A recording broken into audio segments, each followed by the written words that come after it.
Welcome back to another episode of the Casey Campbell Podcast. Casey Campbell with you, of course. We are pleased to be joined by, as we continue our KLAA basketball team previews for boys and girls, the head boys basketball coach at Novi High School. That, of course, is Chris Housey. How's it going, Chris? I'm good, Casey. How you doing? Doing well. Of course, we are entering in. This is kind of like the last kind of week before the season starts next week. Kind of talk about how exciting it is. I know Media Day will be tonight in Northville with all the boys and girls teams from the KLAA. But overall, how excited are you to start the year? I'm super excited. Every year it's beginning of basketball is like Christmas morning, right? It's I know I'm sure I'm speak for just myself, but all the coaches who do it, we certainly don't do it for the paycheck. We do it because we love the game. We love working with the kids. So it's always exciting to start the new year, and it gives you a little more energy in your day to day than than just going through it. So I'm excited. Our kids are jacked up, as I'm sure every other kid and coach is around the state. So we're ready to go. Okay, so let's talk about, as I usually ask every coach about this, but talk about who's coming back and and who to watch out for. As talk about your returning guys. Yeah, for sure. We have a good fortune of having 8 guys coming back who have at least have some sort of varsity experience. 7 of them were with us on the team last year, and one of them who was on our JV kind of moonlighted with us a little bit in practice in a couple games. So we're super excited. We have 3 guys with 3 years of this will be their third year on varsity. Luke Aurelia, Tajon McGowan, and Preston Fimister, all of whom were started with us as sophomores and have been on the varsity the past 3 years. We're bringing back Rodney Hackman, who's one of our big men, Nico Hertrich, who's another big guy off the bench, and we return a couple of juniors, Bowden Fernsler and Thad Lawler, who Thad started for us last year in most games, played a crucial role for us in defending big guys, and Bowden was our kind of backup point guard off the bench, and we're expecting a lot of big things from Bowden this year too.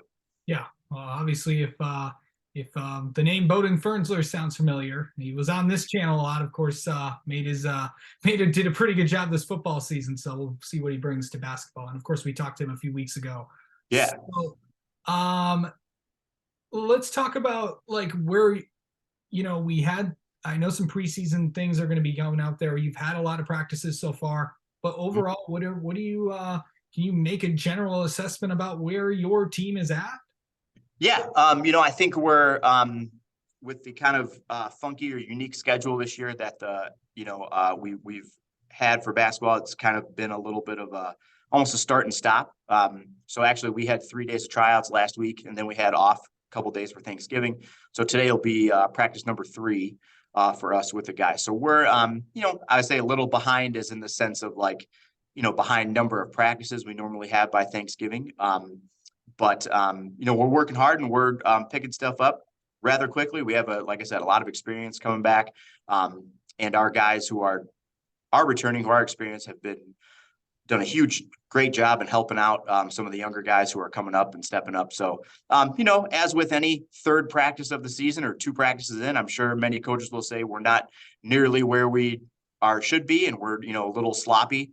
I would hesitate to find a coach who is happy at any point with their kids, with their team, how they look. Everything could be a little better at times, but our kids are working hard, and they're grasping what we're asking them to grasp, and we'll be ready for game 1 in a week or so.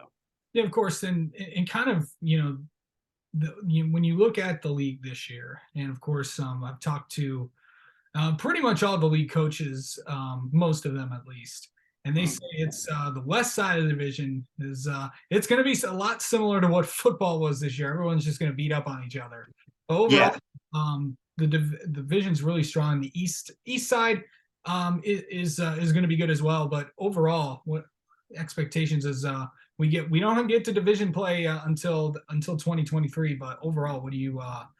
It's going to be another interesting year in the KLA West. Oh man, the league is tough. I've been this is my 5th year here at Novi, and every night is a dogfight. Like there's no gimmies on any single night. There are obviously teams that have had a lot of success, but I certainly don't think there's any walkovers in the league. Everybody's competitive, and it's a game every single night. And I really think anybody in the league is capable, like you said, of quote unquote beating each other up or, beating anybody on a given night.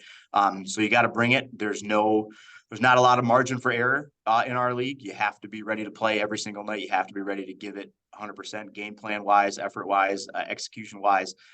Everybody's got to be ready to go all the time. That's just our league is. There's tough teams all over the place. And like I said, everybody's a tough out. So the more prepared you are and the more you can execute and do, get out on the floor and do what you're supposed to do, I think the better chance you give yourself of winning. But it's a grind, man. Every Tuesday, Friday playing in this league is tough. Yeah. Okay. So let's, before we get to league play, of course, we have the non-conference slate of your schedule. Let's talk about, as I usually do, it's the opportunity to tell everybody who you guys got as the month of December comes closer and closer. Yeah. So we open with 4 road games. We're at Walled Lake Western to start. Then we go to Avondale. Then we're at South Lyon. Then we have the KLA is doing their crossovers a little differently this year. Instead of stacking both of them on the end of the year, they're kind of splitting them, one in the beginning, one in the end. So we're playing Wayne Memorial, who is kind of our standings counterpart last season. So we'll play them in the week before Christmas break. And then a couple days later, we play Walled Lake Central for our first home game. And then we play Livonia Stevenson over Christmas break, which is an opportunity for us. We never really get a chance to see or play the other side of the league much other than, the crossovers or if we happen to run each other in the tournament. But we have them. And then kind of in the middle of league play, we have a home game with Seaholm towards the end of February. So those are our 6 non-league games. And, my goal in kind of scheduling those or talking to those schools where we're kind of the same, get us prepared for league play, right? I tried to ask schools and ask to play guys who were going to be similar to what we'd see in the league as far as toughness and competitiveness, and guys who would give us a game, every single night and prepare us to get ready for the league. So just like with those 6, just like with league play, we got to be ready to go. We got to be ready to execute. We have to be mentally, physically prepared to go because those nights are going to be a dogfight, just like the regular season is. For sure. So let's talk about what you want to in these first few games. What do you really want to see out of your guys as we get into these first few games of the season? Yeah, I think if you ask, I'm not sure what the other coaches said, but I'm sure that many of us coaches are expecting, like I said, a little bit of sloppiness given the 4 or 5 less practices than we normally would have in a normal year. So I'm expecting that a little. Things aren't going to be perfect for game 1 as they never are, but a little less perfect this year than usual. But we're just, like I mentioned a couple of times earlier, I think it's more of that competition type stuff and getting yourself ready every single day.